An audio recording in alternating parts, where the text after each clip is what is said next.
నువ్వు మనుష్యులను మెప్పించకుండా నువ్వు దేవుణ్ణి మెప్పించాలి అని అంటే నువ్వు పాటించాల్సిన 3 సూత్రాలు చెప్తాను. RIP, RIP, RIP, RIP, RIP. Refuse approval. వాళ్ళు ఒప్పుకోవాలి, వాళ్ళు సరే అనాలి మనుషులు. స్తోత్రం చెప్పండి. అర్థమవుతుందని నేను చెప్పే మాట మీకు? వాళ్ళు ఓకే అనాలి, వాళ్ళకి నచ్చాలి. ఇవన్నీ కాదు. నిన్ను ఆయన మెచ్చుకోవాలి, నువ్వు ఆయనకు నచ్చాలి. స్తోత్రం చెప్పుదామా? హల్లెలూయా. నీ పనితనాన్ని ఆయన పొగడాలి. నీ ప్రయాసకు, నీ పనితనానికి, నీ పరిశుద్ధమైన విశ్వాస సంబంధమైన నీతి కలిగిన పోరాటానికి మెప్పు, ఘనత, బహుమానము ప్రభు దగ్గర నుండి రావాలి అని అంటే మనుషుల మెప్పు కోరుకోవద్దు. ఆమేనని చెప్దామా? రెఫ్యూజ్ చేయదాన్ని, తిరస్కరించు. ఆమేనని చెప్పండి. స్తోత్రం చెప్పండి. ప్రతి వారం సౌజే బ్రదర్ పాట పాడతారు. ఈ వారం పాట పాడలేదేంటో. ఏమండి పాడలేదు ఎందుకండి? మీరు పాడితే అదొక ఆహ్లాదంగా, తృప్తిగా, హాయిగా. పాస్టర్ గారు నన్ను ఎవరు పొగట్లేదండి, అందుకే నేను పాడలేదండి. వచ్చేవారి నుంచి నేను పాడినండి. అల్లలే. స్తోత్రం చెబుదామా? ఆమేన్. నీది చిలక గొంతైనా, కాకి గొంతైనా, గోరింక గొంతైనా, స్తోత్రం చెబుదామా, కొంగ గొంతైనా, నాల కప్ప గొంతైనా, ఎవడు మెచ్చుకున్నా మెచ్చుకోకపోయినా నా నోరు యెహోవాను గురించి నిరంతరం కీర్తిస్తూనే, అది ఆ లెక్క రావాలి. ఆమేనని చెప్పుదామా? స్తోత్రం చెప్పుదామా? హల్లెలూయా. ఆమేన్. ఎవరో పొగడలేదు, ఎవరో ప్రోత్సహించలేదు, ఎవరో అభినందించలేదు, ఎవరో గుర్తించలేదు. నో, నాకు అనవసరం అవన్నీ. స్తోత్రం చెప్పండి. Refuge them. మనుషుల యొక్క కీర్తి, పొగడతలు, గొప్పలను తిరస్కరించి వాటి మీద మనసు పెట్టకు. వాటి మీద మనసు పెడితే మనుషుల్నే మెప్పిస్తావు, దేవుణ్ణి మెప్పించలేవు. స్తోత్రం చెప్పుదామా? సెకండ్ ఏంటో తెలుసా? మనుషుల్ని మెప్పించకుండా దేవుణ్ణి మెప్పించాలంటే రిప్లో ignore back seat voices. Ignore. కొంతమంది డ్రైవర్లు వెనకాతలు ఉంటారు. ఎక్కడ ఉంటారు చెప్పండారా? డ్రైవర్ ఎక్కడ ఉండాలి? ఉండాలి డ్రైవర్ సీట్లో అని. చూసారు ఎప్పుడన్నా మీరు? కారు నడపడం వచ్చా, బండి నడిపే వాళ్ళకి కూడా ఉంటాయి ఈ యాతలు. వెనకాతలు ఉంటారు, బ్యాక్ సీట్ డ్రైవర్స్ అంటారు. వాళ్ళు వెనక నువ్వు కూర్చొని స్పీడ్ బ్రేక్ చూసుకో, బ్రేక్ ఎడంకి కుడికే. అందుకే చెప్పాను ఫస్ట్ స్పీడ్గా ఉండదు. నడిపివాడికి తెలుసు కదా ఏం చేయాలో.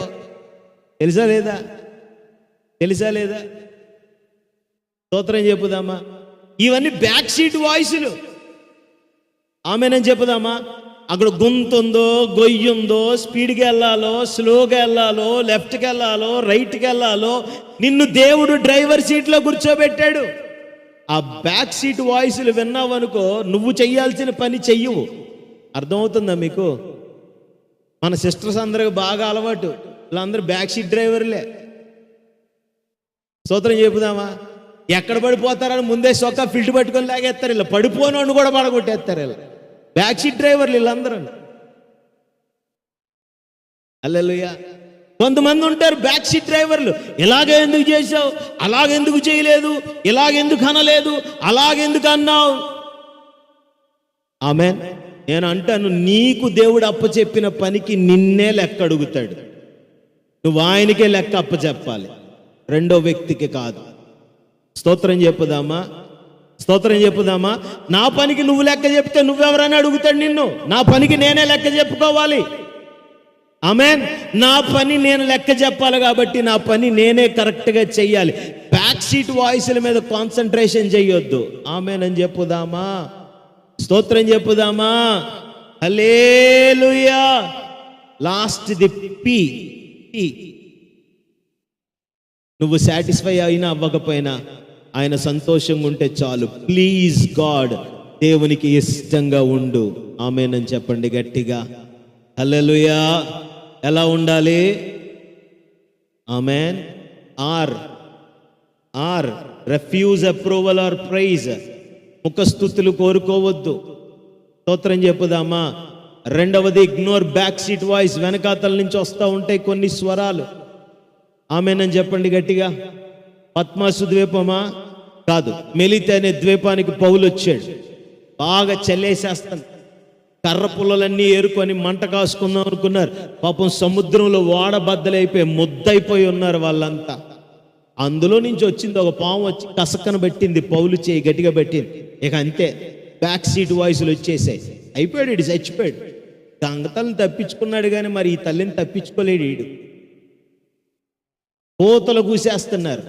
స్తోత్రం చెప్పుదామా?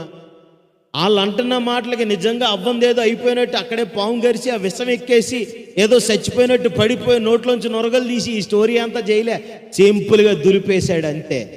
ఆమేనని చెప్పండి గట్టిగా. ఆమేనని చెప్పండి గట్టిగా. కొన్ని వస్తాయి, నిందలు వస్తాయి, అవమానాలు వస్తాయి, చులకనగా మాట్లాడతారు, హేళనగా మాట్లాడతారు. పట్టించుకోకు, నిన్ను కాదనుకో, దులుపుకొని వెళ్ళిపో అంతే. స్తోత్రం చెప్పుదామా? దేవుణ్ణి ఒక్కడిని సంతోషపెట్టు. నీకు కష్టమైనా, నువ్వు నొచ్చుకున్నా, నీకు ఇబ్బంది అయినా ఆ పని బట్టి దేవుడు ఆనందిస్తాడంటే ఆ పని చేసాయి అంతే. ఆమేనని చెప్పుదామా? 3 నిర్ణయాలు తీసుకో. 1, రిప్ కాదు, 3 డెసిషన్స్. మొదటిది నిజమే. 2, 3 అంతే. ఆమేనని చెప్పుదామా?